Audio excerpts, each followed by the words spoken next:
जब तक आप इतिहास के एक डेडिकेटेड स्टूडेंट नहीं बन जाते हो तब तक इतिहास केवल आपके लिए ये होता है कि अच्छा ये राजा महाराजाओं के बारे में है, अच्छा ये बड़े बड़े साम्राज्यों के बारे में है, ये सभ्यताओं के बारे में है, ये युद्ध के बारे में है। इन सब को मिला के जो खिचड़ी बनेगी वही इतिहास है।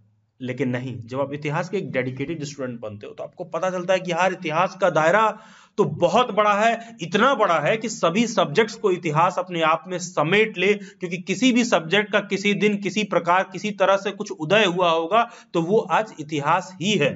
उसी तरह आप ये समझिए कि अलग अलग जब राजा महाराजा आते हैं, अलग अलग साम्राज्य आते हैं, पिछले 70 साल 100 साल में आजादी के बाद से देश में जो भी नेता आए हैं, पूरे विश्व में जो वर्ल्ड पावर्स आए हैं अलग अलग, वो सब क्यों आ रहे हैं, कैसे आ रहे हैं, उन सब की बुनियाद में क्या है और वो सब क्या पाने के लिए आ रहे हैं। कहीं न तो कहीं वो सब के सब अर्थव्यवस्था, इकोनॉमी को कंट्रोल करने के लिए आ रहे हैं। अगर आपका अर्थव्यवस्था पर सही से नियंत्रण है, अगर आप अर्थव्यवस्था को सही से चला सकते हो तो आपसे शक्तिशाली कोई रूलर नहीं होगा, आपसे शक्तिशाली, आपसे बड़ा और आपसे ज्यादा समृद्ध किसी का साम्राज्य नहीं होगा। तो अर्थव्यवस्था एक ऐसी चीज है, इकोनॉमी एक ऐसी चीज है जो बड़े से बड़े साम्राज्य का नींव और बुनियाद रखती है कि कितना मजबूत उसका नींव होगा, कितनी मजबूत उसकी बुनियाद होगी, उसी में है इकोनॉमी। तो इसलिए इस टॉपिक को MHI 5 में इग्नू के सिलेबस में अलग से इंक्लूड किया गया है, हिस्ट्री ऑफ इंडियन इकोनॉमी। और यहीं पर हमको ये बात समझ में आती है कि इतिहास सिर्फ और सिर्फ हिस्ट्री, सिर्फ और सिर्फ एक सिंगल मामूली से फॉर्मूले पर चल रहा है, वो है E इज इक्वल टू ई। ई का मतलब है जितनी बड़ी इकोनॉमी उतना बड़ा अंपायर। अब आप कह सकते हो कि सर यार इंग्लैंड का तो क्षेत्रफल बहुत छोटा है, ब्रिटिशर्स का तो क्षेत्रफल बहुत छोटा था, बहुत छोटे लैंड एरिया में इंग्लैंड है, उस हिसाब से तो इन्होंने पूरे दुनिया पर कब्जा कर रखा था, तो आप ये कैसे कह रहे हो कि जितनी बड़ी इकोनॉमी उतना बड़ा अंपायर। देखो, अंपायर का मतलब केवल केवल क्षेत्रफल से मत समझो, अंपायर का मतलब ये भी हुआ प्रभुत्व कितना है आपका, कितने समृद्ध है, कितना अंपायर सशक्त है, कितना उसका इकोनॉमिक माइट है, ये सारी चीजें मैटर करती हैं। उदाहरण के तौर पर ले लो, आपका कोई बहुत बड़ा घर हो खानदानी, तो इसका मतलब ये नहीं हुआ कि आप बहुत रईस और पावरफुल भी होगे। हो सकता है कि शहर के बीच में किसी का घर हो, छोटे से लैंड एरिया में ही हो, लेकिन वहां शहर के काफी प्रभावशाली लोग रहते हो, तो कहीं ना तो कहीं यह घर ज्यादा अमीर और ज्यादा पावरफुल है। तो कहने का मेरा अर्थ यहां पर है economy is equal to empire, जितनी बड़ी इकोनॉमी उतना बड़ा अंपायर। तो हमको समझ में आ रहा है कि सभी राजा महाराजा साम्राज्य की बुनियाद जो है इकोनॉमी में रखी हुई है, अर्थव्यवस्था में रखी हुई है। इसीलिए MHI 5 की जब आप इस टॉपिक को पढ़ते हो तो हम देखते हैं कि भारत की अर्थव्यवस्था के विभिन्न एजेस में कैसा कैसा था। बहुत पुराने एकदम अर्लीस्ट टाइम से हम बात करते हैं, एकदम औद्योगिक, एकदम जो है मॉडर्न टाइम्स तक हम आएंगे, एकदम आधुनिक काल तक हम आएंगे। और हम देखते हैं कि MHI 5 में टोटल 8 अलग अलग ब्लॉक्स में हमारे पास बुक आई है, 8 अलग अलग खंड होंगे, जहां पर सभी खंडों में कहीं ना तो कहीं हम केवल अर्थव्यवस्था के बारे में बात कर रहे हैं और समझ रहे हैं कि भारत के इतिहास में किस तरह प्राचीन काल से आज के आधुनिक काल तक कैसे जो है देश की अर्थव्यवस्था का स्वरूप बदला और उनके कारण किस तरह से एक भारत का, नए भारत का उदय हो रहा है एक पुराने भारत से। तो ये सब कैसे हो रहा है, ये सब अर्थव्यवस्था से हो रहा है। तो अलग अलग ब्लॉक्स में अलग अलग एजेस में किस तरह की अर्थव्यवस्था थी, उसी बात को इसमें हमको समझना है। तो बेसिकली ब्लॉक 1 में आप क्या देखोगे MHI 5 के बुक में, कि वहां पर आपको इतिहास लेखन, हिस्टोरियोग्राफी से रिलेटेड टॉपिक्स ज्यादा देखने को मिलेगा। समझने की बात यह है कि जब आप सेकेंड ईयर में चले जाते हो तो MHI 3 हिस्टोरियोग्राफी एक पूरा अपने आप में एक अलग सब्जेक्ट ही है, लेकिन यहाँ MHI 5 में ब्लॉक 1 में जब हिस्टोरियोग्राफी इतिहास लेखन दिया हुआ है तो वो सिंपल सा ये कह रहा है कि अर्थव्यवस्था के दृष्टिकोण से, इकोनॉमी के दृष्टिकोण से इतिहासकारों ने क्या क्या लिखा है। समझिए बात को, मेरी बात को समझना, फील करके देखो। इतिहास लेखन की बात हो रही है, अर्थव्यवस्था को लेकर, इकोनॉमी को लेकर, पैसे को लेकर अलग अलग इतिहासकारों ने किस तरह से बात को लिखा है। एंशियंट टाइम में कैसा था, मध्यकालीन भारत में कैसा था, आधुनिक भारत में कैसा है, मॉडर्न टाइम्स में कैसा है, मेडिवल टाइम में कैसा है, एंशियंट टाइम में कैसा है, किस तरह से अलग अलग इतिहासकारों ने अपना उस पे अर्थव्यवस्था को लेकर इतिहास लिखा है, वो बात आपको ब्लॉक 1 में देखने के लिए मिलती है। उसी तरह ब्लॉक 2 और ब्लॉक 3 में आप देखोगे किस तरह लोग जो है पुराने समय में हंटिंग गैदरिंग सोसाइटी होती थी, किस तरह जो है पशुपालन और इन सब चीजों पर लोग फोकस करते थे, और किस तरह समय के साथ जो है सेटल्ड एग्रीकल्चर कृषि की तरफ लोग पूरा पूरा स्विच कर गए। उसी तरह फिर आप ब्लॉक 4 और 5 में देखोगे किस तरह से जो है मध्यकालीन युग में जो है भारत की जो अर्थव्यवस्था है, भारत का जो इकोनॉमी है, किस तरह से वो ग्रो कर रहा था। ब्लॉक 6, 7, 8 जो आपको बुक आई होगी, आप उसमें देखोगे किस तरह से भारत की अर्थव्यवस्था जो है कॉलोनियल पीरियड में, औपनिवेशिक काल में ये हमको देखने के लिए मिल रहा है। फिर हम वहां पर देखते हैं कि डी इंडस्ट्रियलाइजेशन का हमको डिबेट देखने के लिए मिलता है। अंग्रेजों द्वारा भारत के उद्योगों को किस सीमा तक क्षति पहुंचाई गई, किस लेवल तक नुकसान पहुंचाया गया, और क्या अंग्रेजों के ऐसे आर्थिक रूप से भारत के कृत्य थे। आखिरकार अंग्रेज भारत क्यों आए थे? अंग्रेज भारत लोगों को यहां सिखाने और उन पर रूल करने नहीं आए थे। भारत की इकोनॉमी में इतना पैसा था कि उस पैसे को लूट कर वो ब्रिटेन लेने जाने आए थे। तो वो उस पैसे को कैसे ले जा रहे थे? ऐसा थोड़ी ना कि पैसा कहीं मिट्टी के अंदर धसा हुआ था, खोद के निकाल लिया और लेके ब्रिटेन चले गए। उन्होंने एक अर्थव्यवस्था का ऐसा प्रारूप और स्ट्रक्चर बनाया कि भारत की अर्थव्यवस्था ने पे दादा भाई नौरोजी ने क्या लिखा है, ड्रेन ऑफ वेल्थ, एक बुक क्यों लिखी? क्योंकि ड्रेन ऑफ वेल्थ हो रहा था इंडिया से इंग्लैंड की तरफ। इस तरह से अर्थव्यवस्था का प्रारूप तैयार किया, और समय के साथ 100-200 साल बाद हम देखने लगे कि वो भारत जो सोने की चिड़िया हुआ करती थी, वो किस प्रकार एक कमजोर, एक गरीब भारत बन के निकला। कैसे जब अंग्रेज भारत छोड़ के गए तो वो भारत जो सोने की चिड़िया कही जाती थी इतना कमजोर हो गया। इन सब के बुनियाद में है अर्थव्यवस्था, इकोनॉमी। इसीलिए आप देखोगे आपके बुक में ब्लॉक 1 में इतिहास लेखन के बारे में दिया है, ब्लॉक 2, ब्लॉक 3 में आप देखोगे डोमेस्टिकेशन ऑफ एनिमल से किस तरह एग्रीकल्चर की तरफ बढ़ रहे हैं, सेटल्ड एग्रीकल्चर पर बढ़ रहे हैं। ब्लॉक 4, 5 में आप देखोगे कि मेडिवल इंडिया में किस तरह से इकोनॉमी अच्छा खासा ग्रो कर रही थी मेडिवल इंडिया के टाइम से। फिर आप ट्रेड एंड मार्केट देखोगे, रूरल इकोनॉमी देखोगे, ब्रिटिशर्स के समय किस तरह से जो है कॉलोनियल इंडिया में जो है औपनिवेशिक भारत में किस तरह से ब्रिटिशर्स भारत का शोषण कर रहे थे, उन बातों को आप समझोगे। फिर आप देखोगे निरौद्योगिकरण कैसे हो रहा है, डी इंडस्ट्रियलाइजेशन क्या हो रहा है इंडिया में, किस तरह से ब्रिटिशर्स ने भारत की जो अच्छी खासी इंडस्ट्री थी उसका बेड़ा गर्क कर दिया। और अगर आप इग्नू से एमए हिस्ट्री कर रहे हो तो गूगल पर बस जाओ, दिल्ली बाइट सर्च करो। जब आप गूगल पर दिल्ली बाइट सर्च करोगे, delhibytes.in पर क्लिक करोगे तो वहां देखोगे वेबसाइट पर आपको ऊपर ब्लॉग सेक्शन दिखेगा। आपको उस ब्लॉग सेक्शन पर आना है। जब इस ब्लॉग सेक्शन पर क्लिक करोगे तो देखना एक एमए हिस्ट्री का ब्लॉग दिया हुआ है। जब आप इस ब्लॉग को ओपन करोगे तो किसी भी इग्नू एमए हिस्ट्री के छात्र को फ्यूचर में कोई भी दिक्कत आता है, बुक डाउनलोड को लेकर, एडमिट कार्ड को लेकर, प्रोग्राम गाइड को लेकर, रजिस्ट्रेशन को लेकर, सब जगह एक सिंगल लिंक है दिल्ली बाइट्स की वेबसाइट पर, जहां पर आप अपना इग्नू एमए हिस्ट्री का अपना इतिहास खोल सकते हैं। इग्नू में एडमिशन लेने का लेकर डेट शीट है, प्रीवियस ईयर पेपर है, आईडी कार्ड है, रजिस्ट्रेशन डिटेल है, प्रोग्राम गाइड है, सब कुछ देखिए। वहां पर क्लिक करके सीधा अपना एनरोलमेंट नंबर डाला, उसको चेक किया। उसी तरह मान लो आपको बुक डाउनलोड करना है, वहां पर क्लिक किया, इंग्लिश की आपको बुक मिल जाएगी। उसी तरह हिंदी का बुक डाउनलोड करना है, वहां पर क्लिक किया, हिंदी के बुक्स की आपको पीडीएफ मिल जाएगी, नोट्स मिल जाएगा, सारा कुछ आपको वहां पर देखने के लिए मिलेगा। सिंपली delhibytes.in पर जाना है, दिल्ली बाइट्स की वेबसाइट पर, हमारी कंपनी की वेबसाइट पर जब आप जाओगे तो वहां पर आपको ब्लॉग सेक्शन में आपको सब कुछ ऑर्गेनाइज्ड वे में देखने के लिए मिलेगा। बाकी YouTube पर आप दिल्ली बाइट्स के चैनल के प्लेलिस्ट में जा सकते हो, वहां पर एमएचआई हिस्ट्री इग्नू वाला प्लेलिस्ट होगा, जहां पर एमए हिस्ट्री के सभी वीडियो लेक्चर्स बहुत ही ऑर्गेनाइज तरीके से सीक्वेंस में आपको देखने के लिए मिलेंगे। और उसी प्लेलिस्ट में जो सेकंड वाला वीडियो लेक्चर है वो दिल्ली बाइट्स की पेड मेंबरशिप के रिगार्डिंग है। ये प्लेलिस्ट में जाओ, सेकंड वाला जो वीडियो लेक्चर है what is MA history membership, इसको लेने से आपका परफॉर्मेंस श्योर शॉट एग्जाम में बूस्ट होगा। अगर आप 50 पा रहे होगे तो 60% पाओगे, 60 पा रहे होगे तो 70% पाओगे, 70 पा रहे होगे तो 75% पाओगे। इस मेंबरशिप का इस हद तक आपको एडवांटेज हो सकता है, डायरेक्ट लेक्चर्स आपको एग्जाम में देखने के लिए मिल जाएंगे, जो वीडियो लेक्चर्स इस मेंबरशिप में प्रोवाइड किया जाता है। और ध्यान रखिएगा कि बहुत से ऐसे लोग हैं मार्केट में जो दिल्ली बाइट्स का पुराना कंटेंट है हर साल हम लोग वेबसाइट वगैरह पे अपडेट करते हैं, तो कुछ लोग दिल्ली बाइट्स के पुराने कंटेंट को डाउनलोड करके स्टूडेंट्स को ज्यादा प्राइस पर सेल कर रहे हैं, और अगर वहां कोई दिक्कत हो जा रही है तो उसका कंप्लेन करने दिल्ली बाइट्स पर आ रहे हैं। ध्यान दीजिएगा, आप दिल्ली बाइट्स के ऑफिशियल व्हाट्सएप नंबर पर कांटेक्ट करके या दिल्ली बाइट्स प्राइवेट लिमिटेड जो हमारी कंपनी है उसके वेबसाइट पर जाके वहां से ही आप कोई चीज परचेज करें, अदरवाइज नहीं। दिल्ली बाइट्स का व्हाट्सएप नंबर जो है ये यहाँ पर दिया हुआ है, यहाँ पे व्हाट्सएप हैंडलर को आप मैसेज कर सकते हैं व्हाट्सएप पर, तभी आप रिसोर्स मटेरियल को एक्सेस करिएगा।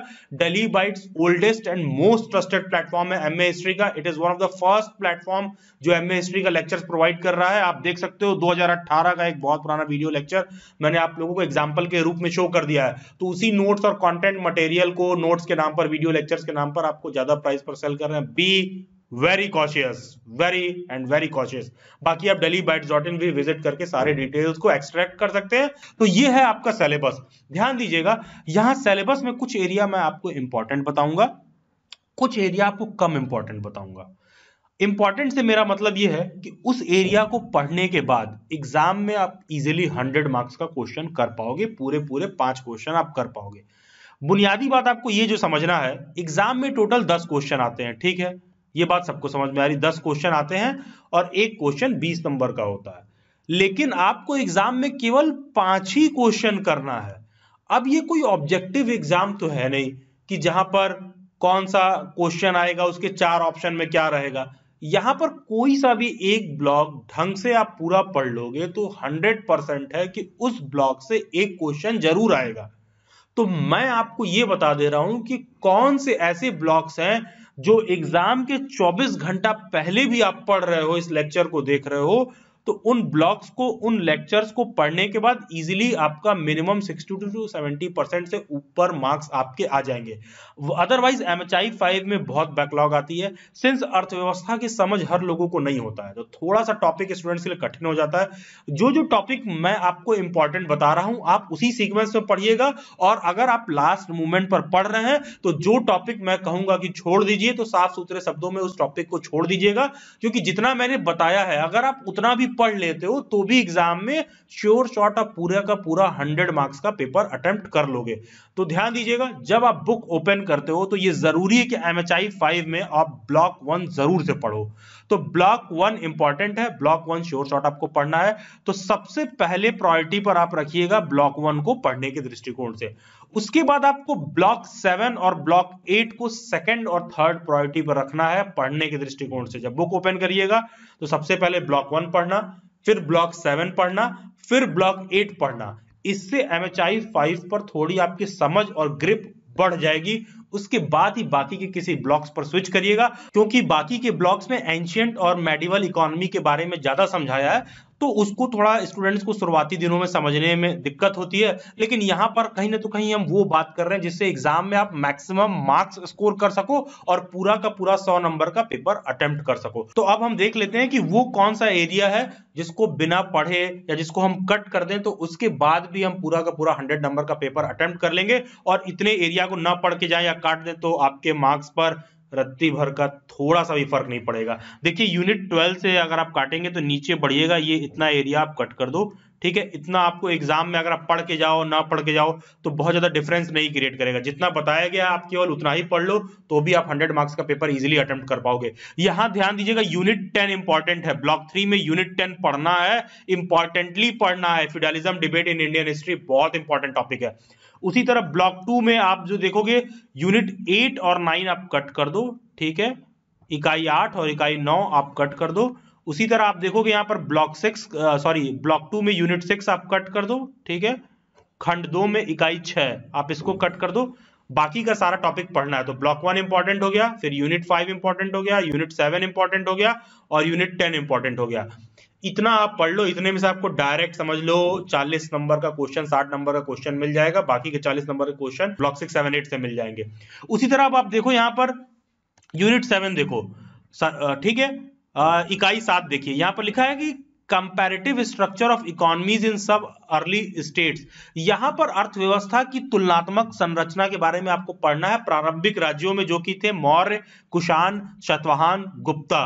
आपको क्या करना है, ध्यान दीजिएगा, चारों इंपॉर्टेंट है। मौर्य के बारे में जो अर्थव्यवस्था के रिगार्डिंग दिया हुआ है यूनिट 7 में, इकाई 7 में मौर्य की अर्थव्यवस्था के रिगार्डिंग जो दिया है उसको भी पढ़ना है, कुषाण के रिगार्डिंग जो दिया है उसको भी पढ़ना है, सातवाहन के रिगार्डिंग जो दिया है उसको भी पढ़ना है, क्योंकि मौर्य, कुषाण, सातवाहन, गुप्ता इन चारों में से किसी एक के रिगार्डिंग वेरी फ्रीक्वेंटली आपसे पेपर में पूछ सकता है। तो ध्यान दीजिएगा, यहां पर इकाई 7 यूनिट 7 मोस्ट इंपॉर्टेंट है और आपको पढ़ना है। उसी तरह ब्लॉक 5 में आओगे तो टॉप प्रायोरिटी पर आपको रखना है unit number 25, unit number 23 technology and economy. इस पे आपको वीडियो लेक्चर भी मिल जाएगा पेड मेंबर को। ट्रांसपोर्ट एंड कम्युनिकेशन ये भी इंपॉर्टेंट है, इसको भी ध्यान रखना है। 18th century in Indian history ये भी इंपॉर्टेंट है। फिर ब्लॉक 6 आप पढ़ लीजिएगा, छोटा सा ब्लॉक है, एक क्वेश्चन देखने के लिए आपको मिल जाएगा। उसी तरह जब आप ब्लॉक 7 में आओगे, ब्लॉक 7 में तो एकदम ध्यान रखिए, औपनिवेशिक भारत में जो भी अर्थव्यवस्था थी उस पे 1 से 2 क्वेश्चन जरूर आता है, जिसमें से फॉरेस्ट इकोनॉमी बहुत इंपॉर्टेंट है, जनसांख्यिकी में जो परिवर्तन हुआ था वो बहुत इंपॉर्टेंट है, डेमोग्राफिक चेंजेस जो भी हुए थे, जो जनजातीय समाज था औपनिवेशिक अर्थव्यवस्था से उन पे क्या फर्क पड़ा, ये सब टॉपिक्स बहुत इंपॉर्टेंट है। शुरुआत में मैंने बोला कि ब्लॉक 7 के सभी चैप्टर्स बहुत इंपॉर्टेंट है। डी इंडस्ट्रियलाइजेशन पर अक्सर क्वेश्चन पूछते रहता है, निरुद्योगीकरण पर किस तरह भारत में अर्थव्यवस्था जो कि ऑलरेडी कुछ पर्टिकुलर इंडस्ट्रीज में बहुत अच्छी थी, अंग्रेजों के कारण क्यों गिरने लगी, वो आपको समझना होगा। तकनीक, विज्ञान और साम्राज्य, ये आपको समझना है। Craft industries and small scale production, ये इंपॉर्टेंट है।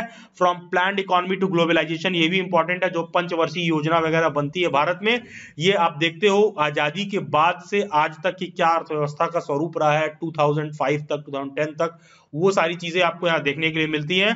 तो ब्लॉक 7, ब्लॉक 8 पूरा इंपॉर्टेंट है, इधर कुछ कट नहीं करना है, लेकिन इंपॉर्टेंस के हिसाब से ब्लॉक 7 पूरा पढ़ना है आपको, ठीक है। उसी तरह फिर ब्लॉक 8 पूरा पढ़ना है आपको, और उसके बाद यहाँ पर आपको यूनिट 23, 24, 25 ये तो पढ़ना ही है, और ब्लॉक 6 भी देख लीजिएगा, ठीक है, प्रायोरिटी के बेसिस पर जितना आपके पास समय हो एग्जाम के समय। कोई भी डाउट और query, IGNOU MA history, IGNOU से एडमिशन से रिलेटेड कोई भी इशू या क्वेरी है, आप मेरे को इंस्टाग्राम पर भी टेक्स्ट कर सकते हो, जिसका लिंक डिस्क्रिप्शन बॉक्स में दिया हुआ है, या फिर ये यूजर आईडी इंस्टाग्राम पर सर्च करते हैं तो वहां आपसे मेरी मुलाकात हो जाएगी। अब ध्यान दीजिएगा, आपका एडमिशन जनवरी साइकिल का हो या जुलाई साइकिल का हो, दोनों लोगों पर यह बात लागू होती है, जो भी कुछ मैं इंपॉर्टेंट बता रहा हूं, ये बस साइकिल ऑफ एडमिशन का डिफरेंस है, सिलेबस और पेपर स्ट्रक्चर में कोई अंतर नहीं होता है। अब जो भी मैंने इंपॉर्टेंट बताया, अगर उन बातों पर मैं सही होऊंगा तो जो भी प्रीवियस ईयर के पेपर्स हैं वहां पर मेरी बात सेट बैठनी चाहिए। तो पिछले 5 से 10 साल का प्रीवियस ईयर पेपर मैं आपको शो कर दे रहा हूं, इस हिसाब से आप इवेल्युएट कर पाओगे कि आपको पढ़ना क्या है और मेरी बात किस हद तक सही है। देखो, सबसे पहला क्वेश्चन जून 2022 के पेपर में देखो क्या पूछ रहा है, critical account of major trends in the colonial historiography. पहले ही बोला हूं, इतिहास लेखन वाले टॉपिक इंपॉर्टेंट है, ब्लॉक 1 इंपॉर्टेंट है। और देखिएगा ब्लॉक 1 में जो है खंड 1 में इकाई 1, इकाई 2, इकाई 3, यूनिट 1, यूनिट 2, यूनिट 3, सबसे पहले एंशिएंट, मेडिवल, मॉडर्न, तो उन तीनों में से जरूर एक क्वेश्चन देखने के लिए मिलता है। पेड मेंबर्स को जो भी डेली बैच की मेंबरशिप ले रखी, तीनों के वीडियो लेक्चर दिए गए हैं, आप उसको जरूर से देख लीजिएगा। फिर उसके बाद आप देखिए, what were the characteristics features of neolithic chalcolithic cultures of Rajasthan and north west, in what ways did they differ from ash mound tradition of the southern Deccan plateau. Same question को अभी हिंदी में भी देखेंगे, इन मीन टाइम बाकी question देख लीजिए। 18th century was the century of universal decline, जैसा कि अभी मैंने मार्क करवाया था आपसे ब्लॉक 5 में, unit number 25। Right a brief account of land revenue settlement of the colonial state, जैसा कि मैंने मार्क कराया था। Examine the question of population growth, जो कि मैंने अभी थोड़ी देर पहले मार्क कराया। जनसांख्यिकी वाला टॉपिक आपको देखने के लिए मिल जाएगा यूनिट 31 में। देखो, consequence of economic reforms of 1991, मतलब 20, 40, 60, 80, यहां से ये क्वेश्चन, ये तो मोर देन 100 मार्क्स का पेपर आपको इजीली देख रहे हो कि जितना मैंने बताया उतना आप अटेम्प्ट कर पाओगे, और जो एरिया मैंने कट करने के लिए बोला है आप कट कर दीजिए। सेम चीज देखो यहां पर, सेम पेपर हिंदी में आप देख लीजिए, क्वेश्चन 1, क्वेश्चन 2 यहां पर, वही क्वेश्चन 6, 7, 8, 9 आप यहां पर हिंदी में भी देख सकते हो। ये जून 2022 का पेपर है। उसी प्रकार दिसंबर 2021 का पेपर है। क्वेश्चन नंबर 1, भारतीय उपमहाद्वीप में कृषि परिवेश को निर्धारित करने वाले कारणों का परीक्षण कीजिए। Examine the factors that determine the agrarian environment of the Indian subcontinent 600 से 300 बीसी के अराउंड अर्बन ग्रोथ, इसके रिगार्डिंग पूछ रहा है। यहां पर देखिए impact of European intervention on Indian trade, ये पूछ रहा है। परमानेंट सेटलमेंट, इकोनॉमिक इंपैक्ट क्या था ब्रिटिशर्स के रिगार्डिंग। डी इंडस्ट्रियलाइजेशन क्या होता है, ये पूछ रहा है।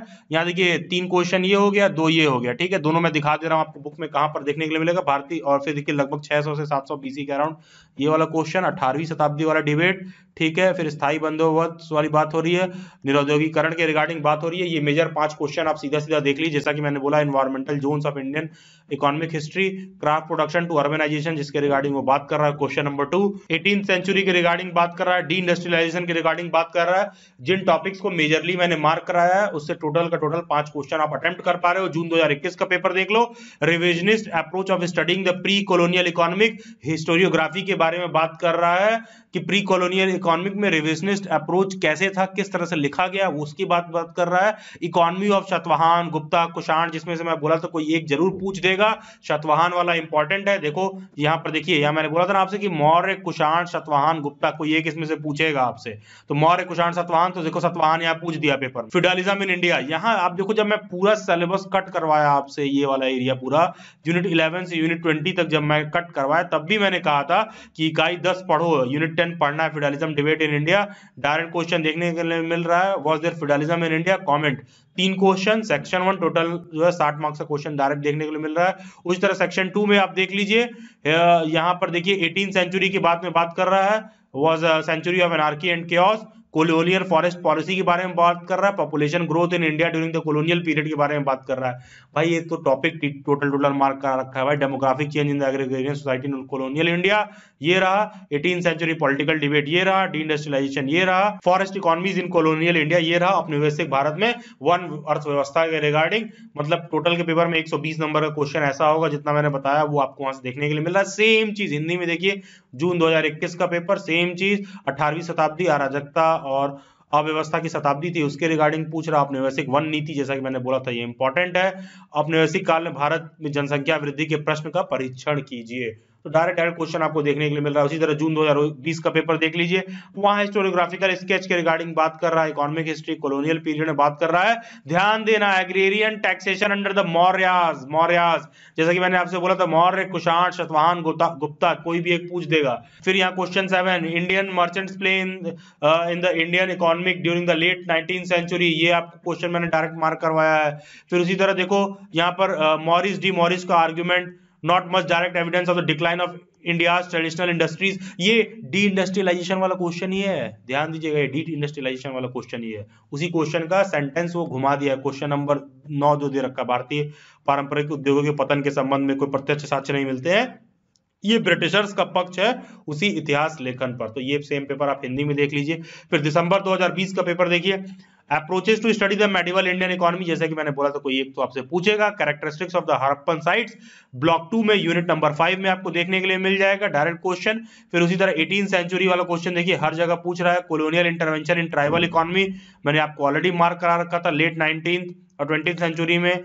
ठीक है, ग्रोथ किस तरह रहा इंडियन स्मॉल स्केल इंडस्ट्री का, ये आपको देखने के लिए मिल रहा है। साइंस एंड टेक वाला क्वेश्चन पेड मेंबर्स को भी प्रोवाइड किया गया है। ये सारा क्वेश्चन देखोगे डायरेक्ट 5 ईयर प्लान वगैरह जो मैं बोला था, डायरेक्ट क्वेश्चन पूरा ऐसा है कि 100 नंबर का पेपर इजीली आप अटेम्प्ट कर पाएंगे। इंग्लिश मीडियम, हिंदी मीडियम दोनों स्टूडेंट्स इसको देख सकते हैं। उसी तरह जून 2019 का पेपर देख लीजिए। पहला question, examine the importance of navigational and portable reverse for communication and transportation, block 1 unit number 4। फिर देखोगे डी इंडस्ट्रियलाइजेशन, निरौद्योगिकीकरण, उसमें इंडस्ट्रियलाइजेशन, औद्योगिकीकरण, ये सब सवाल तो ऐसा है कि एग्जामिनर के मुंह पर फेंक के मारना 4 पन्ने का आंसर। लो इंडस्ट्रियलाइजेशन पर, इंपैक्ट ऑफ लिबरलाइजेशन, भैया ये तो प्लान्ड इकोनॉमी के रिगार्डिंग डॉक्टर मनमोहन सिंह के समय 1991 में एलपीजी मॉडल आया था, ये लिखना है सीधा सीधा एकदम फेंक के आंसर मारो एग्जामिनर के मुंह पे 4 पन्ने का। इंग्लिश में हो, हिंदी मीडियम में हो, किसी मीडियम में, बहुत इजी क्वेश्चन है। डायरेक्ट 5 क्वेश्चन आप एग्जाम में अटेम्प्ट कर लोगे तो मैं एग्जाम में टॉप नहीं करना है, किसी तरह 5 क्वेश्चन करके 100 नंबर का पेपर अटेम्प्ट किया, एग्जाम में 70 से 80 नंबर पाया, एंड दैट्स ऑल। ठीक है, इतना ही हमें एमए हिस्ट्री के एग्जाम में करना है। दिसंबर 2018 का पेपर है। पहला question, chief characteristic feature of Harappan sites, unit 2 block 5। ठीक है, उसके बाद आप देखोगे social groups, post Gupta and north India में पूछ रहा है, वहां पर आपको करना है।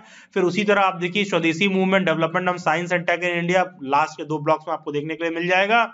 Chief characteristics of British India, government land policy, जो आखिरी के 2 ब्लॉक्स मैंने आप लोगों को इंपॉर्टेंट बोला है वो, and changes that took place in the Indian small scale industry during the late 18th and early 19th century.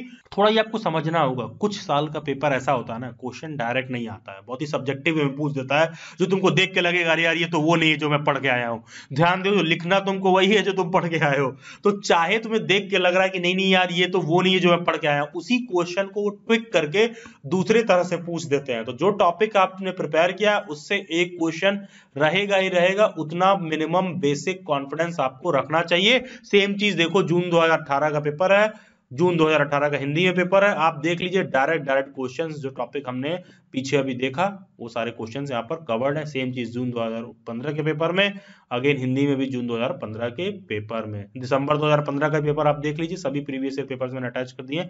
Same चीज आप देखने को लिए मिलेगा। यहाँ पर एक एक्स्ट्रा चीज जो आप पढ़ लेना, गिल्ड्स इन गुप्ता पीरियड, ये अक्सर ये लोग पूछ देते हैं, ठीक है। 10 नंबर में ही आता है, कभी भी आएगा तो डायरेक्ट क्वेश्चन उस पर नहीं आएगा। सेम चीज जून 2016 के पेपर में आप देख सकते हैं, characteristic feature of Harappan site या फिर कॉइनेज वगैरह, जो सारा कुछ था सब कुछ आपको देखने के लिए मिल रहा है। सेम चीज दिसंबर 2016 के पेपर में भी आपको देखने के लिए मिल रहा है। जून 2017 के पेपर में भी वही सारे क्वेश्चंस हैं, Kushan, Satavahana, historiography, pattern of urbanisation, feudalism, ठीक है, प्री इंडस्ट्रियल, इंडस्ट्रियल, ये सब कुछ आपको देखने के लिए मिल रहा है। सेम पेपर हिंदी में देख लीजिए, 1950 के दशक में अपनाई गई आर्थिक नीति के प्रमुख लक्षणों की चर्चा कीजिए, क्वेश्चन नंबर 8 यहाँ देखोगे। तो ये सारा कुछ टॉपिक मोर और लेस हम लोगों ने अलग अलग फॉर्म में कवर किया है। दिसंबर 2017 में देख लो, कुषाण अंपायर के बारे में साइलेंट फीचर तो पूछ रहा है। तो ओवरऑल आप देख पाओगे कि टोटल 5 क्वेश्चन जितना मैंने सिलेबस का इंपॉर्टेंट बताया उसमें से आ रहा है, और इजिली 100 मार्क्स का पेपर आप अटेंड करोगे। कहीं कुछ 19-20 है तो बस क्वेश्चन का लैंग्वेज चेंज कर रहा है, जो चीज आप पढ़ के आए हो वही चीज आपको लिखना है। डिस्क्रिप्शन बॉक्स में एक टेलीग्राम ग्रुप का लिंक दे रखा होगा, टॉकिंग हिस्ट्री। अगर आप इग्नू एमए हिस्ट्री के स्टूडेंट हैं और आपका एग्जाम है, एमए हिस्ट्री से रिलेटेड सभी न्यूज अपडेट आपको उसी टेलीग्राम ग्रुप में देखने के लिए मिलेगा, टॉकिंग हिस्ट्री। डिस्क्रिप्शन बॉक्स में नीचे कमेंट में भी लिंक पिन्ड है, do join that Telegram group, very important for you to access all the resource material. Daily bites की पेड मेंबरशिप लेने के लिए ये कोड DBMHI लिख करके इस नंबर पर व्हाट्सएप करिएगा, 24 to 48 आवर्स का वेट करिएगा। मेरी व्हाट्सएप हैंडलर अर्लीस्ट पॉसिबल आपके क्वेरी को रिजॉल्व करने की कोशिश करेंगी। और डेली बाइट्स की पेड मेंबरशिप, जिससे आपका परफॉर्मेंस मल्टीपल टाइम्स बूस्ट हो सकता है, उसको लेने में मदद करेंगी। चैनल के प्लेलिस्ट में जाइए, UGC net JRF PhD MPhil का प्लेलिस्ट होगा। जो भी कैंडिडेट्स मेरे गाइडेंस में नेट जेआरएफ की प्रिपरेशन करना चाहते हैं, बेस्ट प्रिपरेशन करोगे, श्योर शॉट क्लियर होगा नेट जेआरएफ, वो प्लेलिस्ट जाइए, लेक्चर देख लीजिएगा। मेरे गाइडेंस में 1-to-1 इंटरेक्शन बैच ज्वाइन करके आप प्रिपेयर कर सकते हैं। डेली बाइट्स पर आप इग्नू एमए हिस्ट्री के one of the best solve time assignments purchase कर सकते हैं, जिसमें इजीली आपको 80 to 90 मार्क्स आसानी से सभी स्टूडेंट्स को मिल जाते हैं। और डिस्क्रिप्शन बॉक्स में डेली बाइट्स के सभी सोशल मीडिया हैंडल्स के लिंक दे रखे हैं। Do join it for all the next update and queries. Subscribe to Daily Bites. Stay tuned, stay updated. Do comment reviews, and God bless you all.